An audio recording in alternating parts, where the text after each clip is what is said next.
ቤት እንደ ዳቦ እየሸጠ በሚታወቅ ካምፓኒ ስለሆነ 65-35 የሚባል ፓኬጅ ይዘን መተናል። አዲስ ፕሮጀክት ነው፣ አዲስ ሳይት ነው። ከ3ኛ ፍሎር ጀምሮ አሁን ላይ ክፍት አድርገንላቸዋል ማለት ነው ለሽያጭ ማለት ነው። 65%ን እነሱ ይከፍላሉ፣ እኛ 35%ን ዲስካውንት እናደርግላቸዋለን ወይም ደግሞ ቅናሽ እንሰጣቸዋለን ማለት ነው። ህንፃው በአጠቃላይ ወደ ላይ ፕላስ የሆነ ህንፃ ነው የሚገነባው። መኖሪያዎች የሚጀምሩት ከ3ኛ ፍሎር ነው የሚሆነው። የመጨረሻ ፍሎሩ ሰገነት ወይም ቴራስ ነው። ሙሉ ከተማዋን ማየት የሚችሉበት ሰፊ ቴራስ ይኖራል ማለት ነው። ከ81 ካሬ ጀምሮ እስከ 110 ካሬ ኦፈሮች አሉን። ባለ 3 መኝታ ደግሞ ከ139 እስከ 152 ካሬ ኦፕሽኖች አሉ። ከኢንቨስትመንት አንጻር ስናየው ለማከራየት በዶላር መከራየት የሚችልበትን ኦፕሽን ያገኝተቻል ማለት ነው። ሳር ቤት አካባቢ መሆኑ እጅግ ትልቅ ወርዝ የሚያደረግ አሴት ነው ማለት ነው። ኦን የሚያደርጉት ሰዎች እጅግ ለትላልቅ ትራክተሮች ለተለያዩ ቢዝነስሞች መሆን የሚችሉ ዋና አደባባይ ላይ እንደመሆኑ ወደ 3000 ካሬ ሜትር ላይ ያረፈ ትልቅ የንግድ ሞል እየገነባ ነው።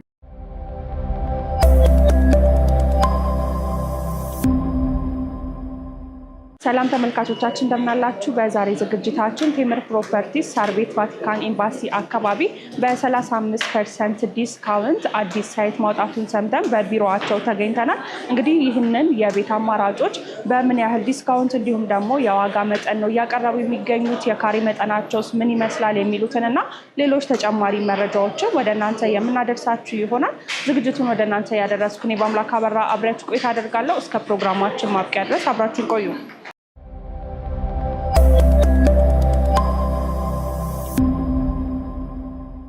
ሰላም እንደምን አለ? አለሁልሽ፣ እግዚአብሔር ይመስገን። እስቲ እንተዋወቅ፣ ስምህንና የስራ ድርሻህን። ኦኬ መልካም። እኔ ግርማ እባላለሁ። በቴምር ፕሮፐርቲስ ውስጥ የሽያጭ አማካሪ ሆኜ እየሰራሁ እገኛለሁ ማለት ነው። በጣም ጥሩ። እንግዲህ ከዚህ በፊት ቴምር ፕሮፐርቲ እጃችሁ ከምን እንዲሁም ደግሞ ያላችሁ የቤት አማራጮች ምን ይመስላሉ እያልን ብቅ እያልን ለተመልካቾች መረጃዎችን እናጋራለን። ዛሬም ደግሞ አዲስ ነገር አለ ተብለን ብቅ ብለናል እና ምንድነው አዲስ ነገሩ ከሚለው ከመጀመራችን በፊት ቴምርን እናስታውሰውና ወደ ዛሬው ጥያቄዎቻችን እንገባለን። ኦኬ መልካም። አሁን ላይ ቴምርን የማያውቅ የለም ብዬ አስባለሁ። በብዙዎች ዘንድ ተደራሽነትን እያተረፈ ያለ ትልቅ ካምፓኒ ነው። እንደ አገርም ሌጋሲ እየመሰረተ ያለ ትልቅ ድርጅት ነው። ጀስት በአፓርትመንት ደረጃ ወይም በግንባታ ደረጃ የከተማዋን ውበት በመጠበቅ ዘርፍ ትልቅ አስተዋጽኦ እያደረገ ያለ ትልቅ ድርጅት ነው። እንዳልኩሽ ላለፉት 7-8 ዓመታት ወደ 8 ፕሮጀክቶችን በአግባቡና በጊዜው ገንብቶ ያስረከበ ካምፓኒ ነው። እንዲሁም ደግሞ ቤቶችን በተመጣጣኝ ዋጋ በመሸጥ የሚታወቅ ትልቅ ድርጅት ነው። ሜንሽን ማድረግ የሚቻል በኢትዮ ሪል ስቴት አዋርድ 2025 ላይም በተመጣጣኝ ዋጋ ቤቶችን በማቅረብ የመጀመሪያው ወይም ደግሞ ተመራጭ ሆኖ የተሸለመው ቴምር ፕሮፐርቲስ ነው ማለት ነው። ስለዚህ ቴምር በጊዜ ይገነባል፣ በጊዜ ያስረክባል፣ በተመጣጣኝ ዋጋ ለደንበኞች ያደርሳል። ስለዚህ ወደ 450 አባወራዎችን የቤት ባለቤት ያደረገ እጅግ በጣም ትልቅ ድርጅት መሆኑን ላወሳሽ እሞክራለሁ ማለት ነው። በጣም ጥሩ። እስቲ ስለ ዛሬው እንምጣና አዲስ ነገር አለ ተብለን የመጣ ነው። ምንድነው አዲስ ነገሩ? አዲስ ነገር ሁሌም ቴምር ፕሮፐርቲስ ላይ አዲስ ነገር አለ። ይገርምሻል፣ ደንበኞችን በጣም ሲጎተጉት የነበረ ጥያቄም ሲያነሱበት የነበረ ነገር ነበረ።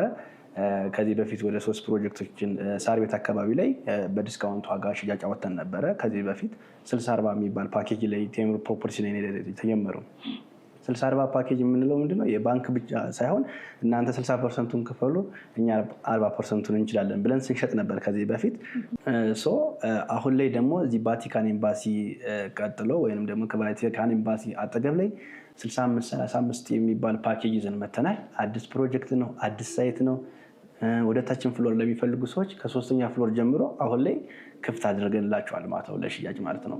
ስለዚህ 65%ቱን እነሱ ይከፍላሉ፣ እኛ 35%ቱን ዲስካውንት እናደርግላቸዋለን ወይም ደግሞ ቅናሽ እንሰጣቸዋለን ማለት ነው። ወይም ከ100%ቱ 35%ቱን ኦፍ እናደርጋለን። ስለዚህ በዚህ አይነት መንገድ አዲስ ነገር ያለ የተባለው ይሄ እጅግ በጣም ትልቅ ዲስካውንት ነው ማለት ነው። በጣም ጥሩ። የቤት አማራጮቹ ከባለ ስንት መኝታ ጀምሮ ነው እያቀረባችሁ የምትገኙት አሁን እዚህኛው ሳይት ላይ? ኦኬ አሁን ላይ ከባለ 2 መኝታ እስከ ባለ 3 መኝታ ነው እዚህኛው ሳይት ላይ ያካተት። ግን ዋጋው የባለ 1 መኝታ የሚያስብል ዋጋ ነው ያወጣ ነው። ያ ማለት እንዳልኩሽ በዲስካውንት ዋጋ ስናስበው ባለ 2 መኝታ ከ5.7 ሚሊዮን ጠቅላላ ክፍያ ጀምሮ ማግኘት ይችላሉ። ይሄ ማለት ጠቅላላ 5.7 ሚሊዮን ሲባል አሁን የሚያዩት ሰዎች ሙሉ ክፍያ ሲባል እስከ 2 ዓመት ተኩል የሚከፍሉት ሳይሆን ይሄን አንድ ጊዜ ከፍለው ይህን 35%ን ቅናሽ ካደረጉ በኋላ የሚመጣ ዋጋ ነው ማለት ነው። በ5.7 ሚሊዮን ጠቅላላ ክፍያ ኦን ማድረግ የሚችሉበት ማለት ሳር ቤት ቫቲካን ኤምባሲ አጠገብ ላይ ቴምር ፕሮፐርቲስ በ5.7 ሚሊዮን ኦን ማድረግ የሚችሉበት ኦፕሽን አለ ማለት ነው። በጣም ጥሩ። የካሬ መጠናቸውን እናንሳ።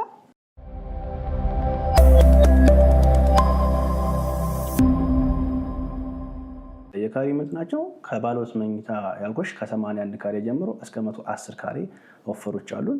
ባለ 3 መኝታ ደግሞ ከ139 እስከ 152 የካሬ ኦፕሽኖች አሉ። እዚህ ጋር ያላነሳሁልሽ ቅናሹ 100% ለሚከፍል ነው። ይሄ ብቻ ቅናሽ ሲባል ይሄ ብቻ አይደለም። የሰጠናቸው ኦፈር ብዙ አይነት ኦፈሮች አሉ። ያ ማለት ከ30% እስከ 50% ለሚከፍሉ ከከፈሉት ላይ የ15% ቅናሽ እንሰጣለን። እንዲሁም በተጨማሪ ደግሞ ከ50 እስከ 64% የሚከፍል ሰው ደግሞ የ25% ቅናሽ እንሰጣለን ማለት ነው። ስለዚህ ከ65% በላይ ላይ የሚከፍል ሰው ኦልሬዲ 35%ቱን ቅናሽ የተደረገበት ኦፈር ነው ያወጣ ነው ማለት ነው። እንግዲህ ቫቲካን ኤምባሲ አካባቢ ነው ሳይቱ ያለው ያልከኝ ነበርና ሰዎች እዚህ ሎኬሽን ላይ የቤት አማራጮችን ቢገዙ ምን ያተርፋሉ ብላችሁ ታስባላችሁ? ኦኬ መልካም። ብዙዎች ሰዎች የሳር ቤትን ኢንቨስትመንት አንደርስታንድ ያደርጉታል ብዬ አስባለሁ።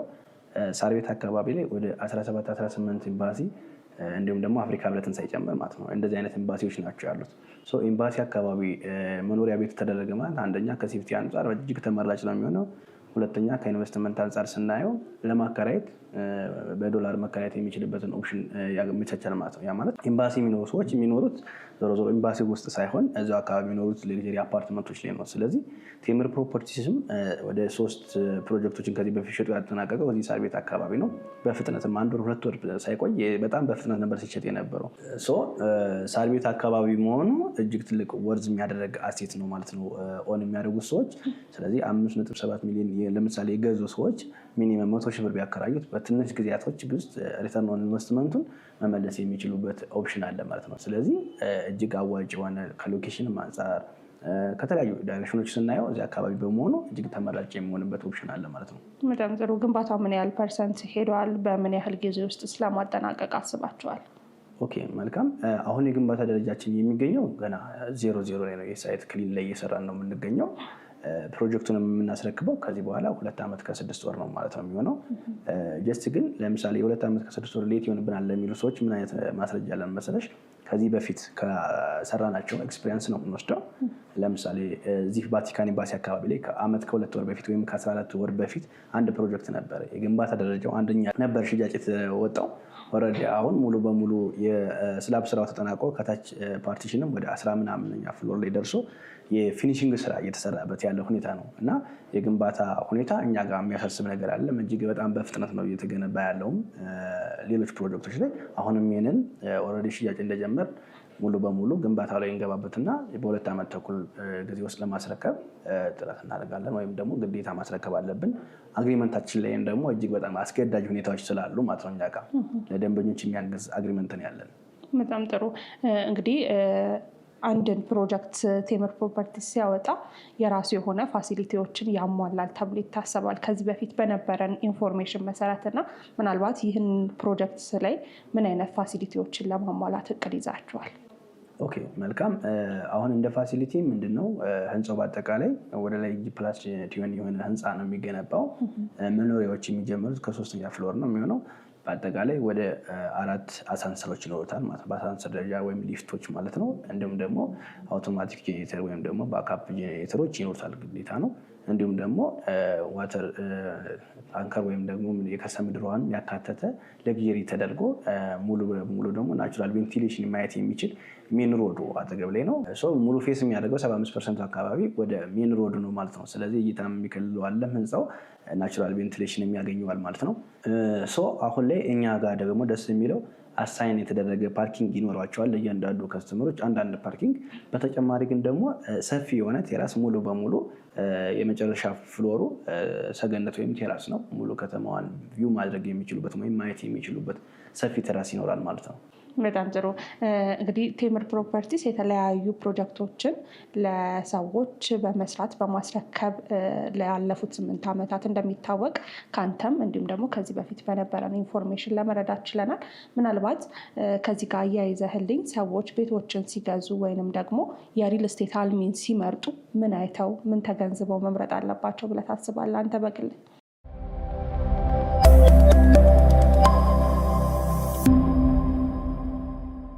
ኦኬ በዋነኝነት ማየት ያለባቸው ብዬ የማስበው ላይፍ ሂስትሪያቸውን ወይም ደግሞ ባክግራውንዳቸውን ፕላስ ደግሞ ከረንት ያላቸውን እንቅስቃሴ ምን ይመስላል። ምክንያቱም አሁን በሪል ስቴት ስም ብዙ ስካመሮች አሉ። ምክንያቱም ሌት የሚሆኑባቸው ወይም ደግሞ ደንበኞች ጆይን አድርገው ብዙ የተሰቃዩ ያለበት ሁኔታ ነው ያለው እንደ ሀገራችን። ይህንን ሲመርጡ ሰዎች ከማን ነው የምንገዛው? ካምፓኒው ምን ሰርቷል? አሁንስ ምን እየሰራ ነው? አንዳንዴ ለብራንዱ የማይጨንቅ ካምፓኒ አለ። ቴምር ፕሮፐርቲስ ግን ከከስተመር ሰርቪስ አንስቶ እያንዳንዱ እንቅስቃሴዎቹ ላይ ከስተመር ኦሪየንትድ የሆነ ወይም ደግሞ ከስተመር ላይ ፎከስ አድርጎ እየሰራ ያለ ካምፓኒ ነው እና በተጨማሪ ደግሞ ካምፓኒው አንደኛ እንዳልኩሽ ምንድነው ዲሊቨሪ ታይም ወሳኝነት አለው።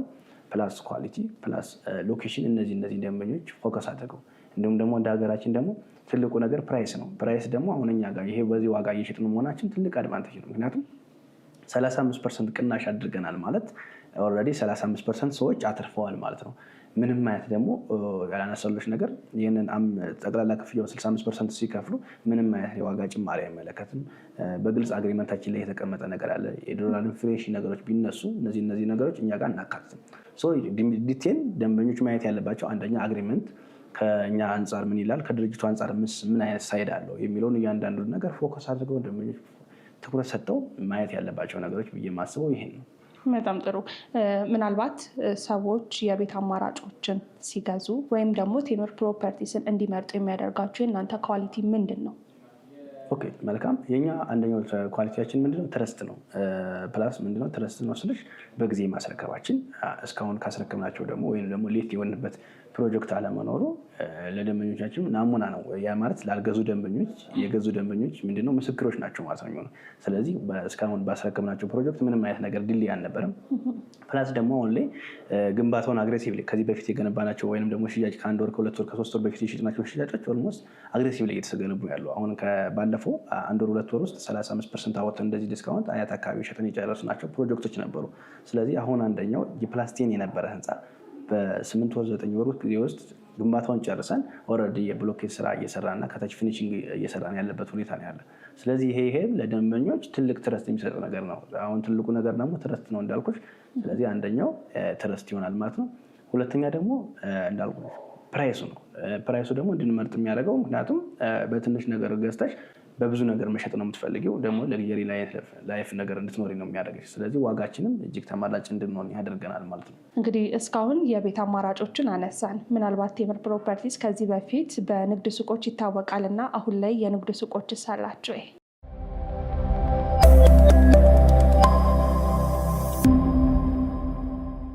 ኦኬ መልካም።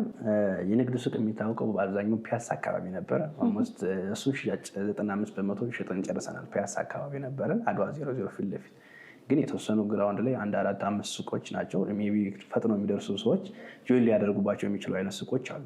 ግን በተጨማሪ ወደ ገላን ወይንም ደግሞ አቃቂ ቃሊቲ አካባቢ ላይ እጅግ ለትላልቅ ትራክተሮች ለተለያዩ ቢዝነስሞች መሆን የሚችሉ ሜን ሮድ ላይ ወይም ደግሞ ዋና አደባባይ ላይ እንደመሆኑ ወደ 3000 ካሬ ሜትር ላይ ያረፈ ወደ ላይ +7 የሆነ ሞል ወደ ታች ቤዝመንት ፓርኪንጎች ያካተተ የትልቅ የንግድ ሞል እየገነባ ነው። እዛ አካባቢ ያለን ሰው ወይንም ደግሞ ገላን ኮንዶሚኒየም ወይም ደግሞ በዛ አካባቢ የሚኖርን ሰው የሚመጥን ትልቅ ቢልዲንግ እየገነባ ነው ወይም ደግሞ ሞል እየገነባ ነው እና እዛ ሳይት ላይ ቅድመ ክፍያ ከ500,000 ብር ጀምረን ነው የንግድ ሱቆችን እያወጣን። ያ ማለት 26 ካሬ ጠቅላላ ክፍያ ከ2.5 ሚሊዮን ጀምሮ አለን ማለት ነው። ቅድመ ክፍያ 500,000 ብር ከፍለው ከዛ ቀሪውን እስከ 2 ዓመት ከ6 ወር መክፈል የሚችሉበት ኦፕሽን የመጣላቸው ማለት ነው። ስለዚህ የንግዱ ሱቅ እዛ አካባቢ ለሚፈልጉ ሰዎች ያን አካባቢ ኮሚኒቲውን ደግሞ ተደራሽ ለማድረግ ለሚፈልጉ ሰዎች እንዳልኩሽ በዚህን ዋጋ ኦን ማድረግ የሚችሉበት ሞል አለ ማለት ነው። ፒያሳ ላይ አተው ወይም ደግሞ ከበጀት አንጻር አቅማቸውን ያለማከለ ዋጋ ከነበረ ለምሳሌ እዛ ጋር ጆይን አድርገው እዚህ ትልቅ ኢንቨስትመንት ላይ ጆይን ማድረግ የሚችሉበት ኦፕሽን አለ። ምክንያቱም አብዛኛው ውጭ ሀገር ሆነውም ይህንን ነገር የሚያዩ ሰዎች ሎኬሽኑ በጣም አሪፍ ነው እንዳልኩሽ። እዚህ አካባቢ ያለ ኮሚኒቲ ወይም ደግሞ እዚህ አካባቢ ትልቅ ሞል አልተገነባም እና እዚህ አካባቢ ትልቅ ሞል መገንባቱ እዚህ አካባቢ ያለ ሰው በትልቁ ተጠቃሚ እንዲሆን ያደርገዋል ማለት ነው። ቢያከራዩትም እጅግ ብዙ ብር የሚያገኙበት ነገር ነው የሚኖረው ማለት ነው። እዚህ ሞል ላይም ጆይን ማድረግ የሚችሉበት ኦፕሽን አለ ማለት ነው። በጣም ጥሩ።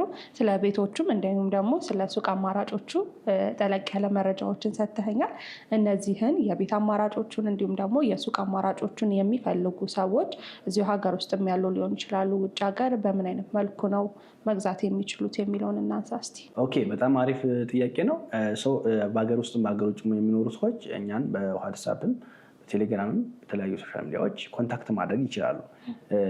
እንዲሁም ደግሞ እዚህ ሀገር ኢትዮጵያ ውስጥ ሰው ለሌላቸው ወይም ደግሞ የሚያምኑት ተወካይ ከሌላቸው በራሳቸው ካምፓኒው ጋር እኛ ጋር ደውለው በዲኤችኤል አግሪመንት መፈረም የሚችሉበት ባሉበት ቦታ ሆነው ደግሞ ፔመንቶችን መፈጸም የሚችሉበትን ኦፕሽን እኛ እናመቻቻለን።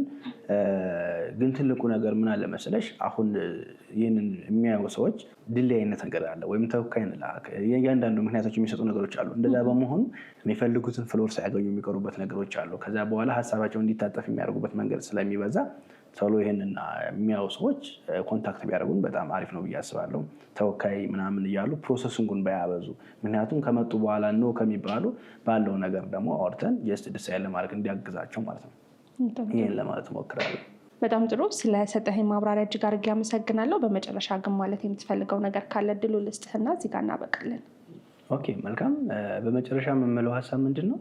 ይህን ዲስካውንቱን ሳያመልጣቸው በፊት አሁን ሳር ቤት ላይ ያለቀ ስንላቸው የማያምኑ ሰዎች ነበሩ። አሁንም የመጣው 4ኛው ፕሮጀክታችን ሳያልቅ ከዚህ በፊት 3 ጨርሰናል ብዬሻለሁ።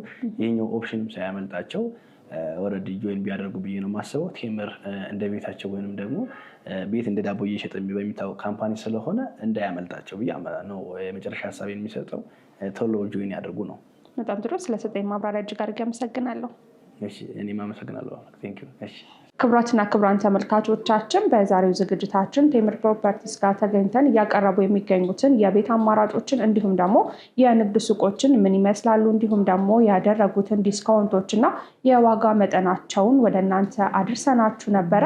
እነዚህን የቤት አማራጮች እንዲሁም ደግሞ የንግድ ሱቆችን የምትፈልጉ ተመልካቾቻችን ከስር በምናስቀምጠው ስልክ ቁጥር በመደወል ቤቶቹንም ሆነ ሱቆቹን የራሳችሁ ማድረግ ትችላላችሁ። ለዛሬ ለነበረን ቆይታ እጅግ አድርገን እናመሰግናለን። ሰናይ ጊዜ ይሁንላችሁ።